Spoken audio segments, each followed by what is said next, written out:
It's a beautiful morning, and I'm in the Eastern Cape. I'm travelling to Farmhands.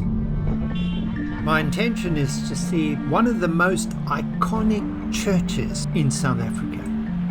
I'm here today to discover the story and the truth behind this extraordinary church.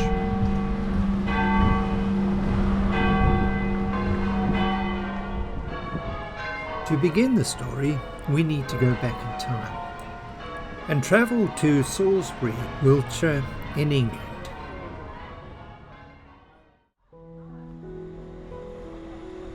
We need to trace the steps of a group of South Africans who came here for a specific purpose. Unlike most visitors, they weren't content just to buy a few mementos or trinkets. Their ambitions exceeded those rather minor expectations. Their plan was to take the cathedral back to South Africa.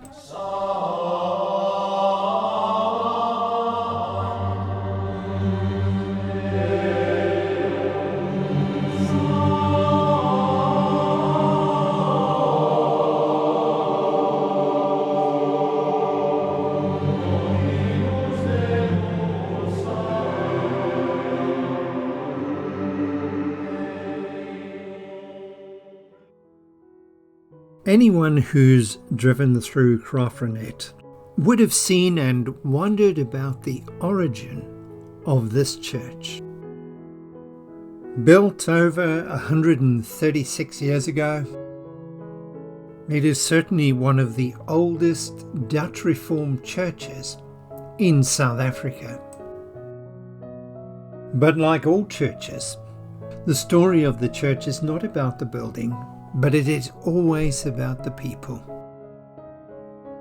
The minister at the time was Andrew Murray, a man of Scottish descent who was born in Farmhands, a godly man that had a profound influence not only in Farmhands but throughout South Africa. And through his writings, he became known throughout the world.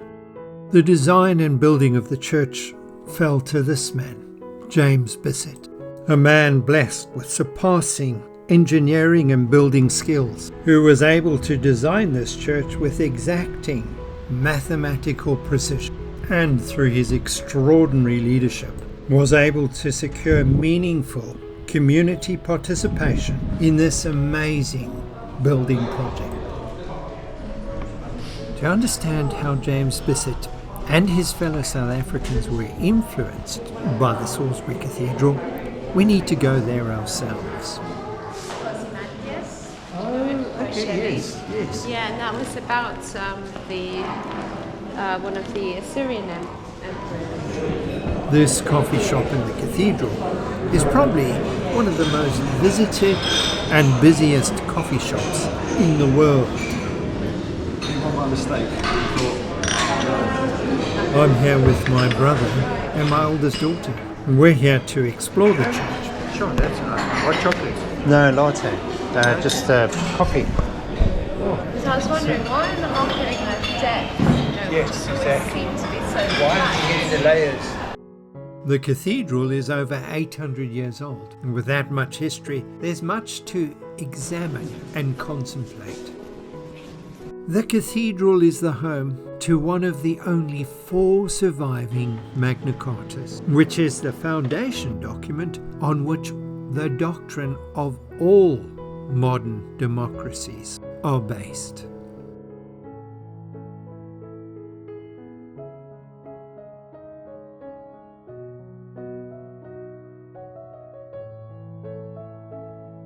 Above all, the cathedral is a living church where God is praised and people can grow in faith.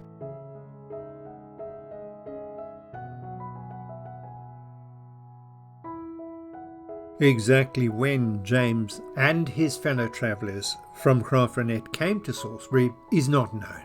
However, what is certain, they were profoundly influenced by what they saw at the Salisbury Cathedral.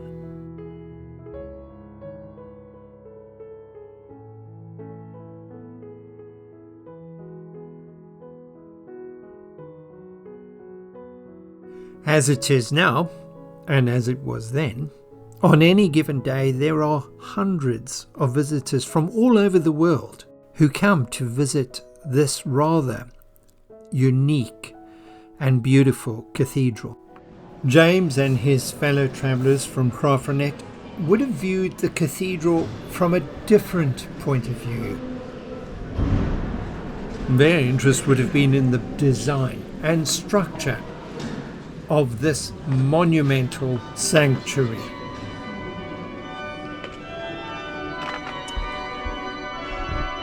These visitors from Farmhands were so impressed with what they saw, they decided to make a scale model of the cathedral, but not a model like we saw earlier, but something rather more grand. They decided they would build a church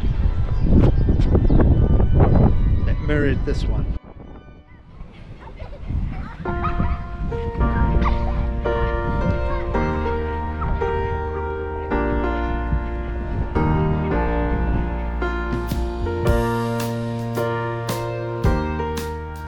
What James Bissett did was quite remarkable.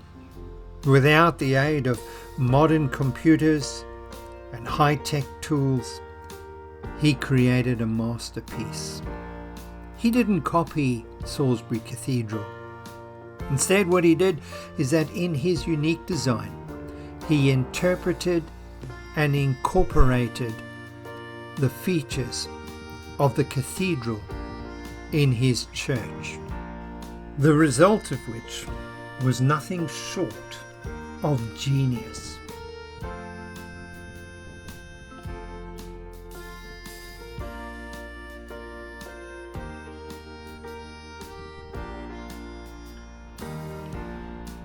So what is the story of the Farmhands Church?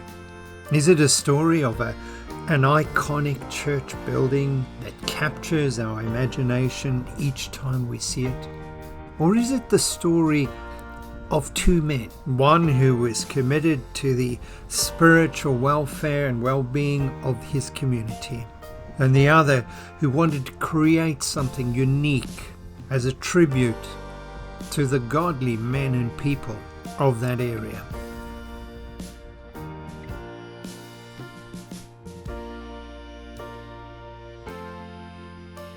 Or is it a story as God sees it? A story of people. All those people that we see in that photograph. Which includes us of the faith.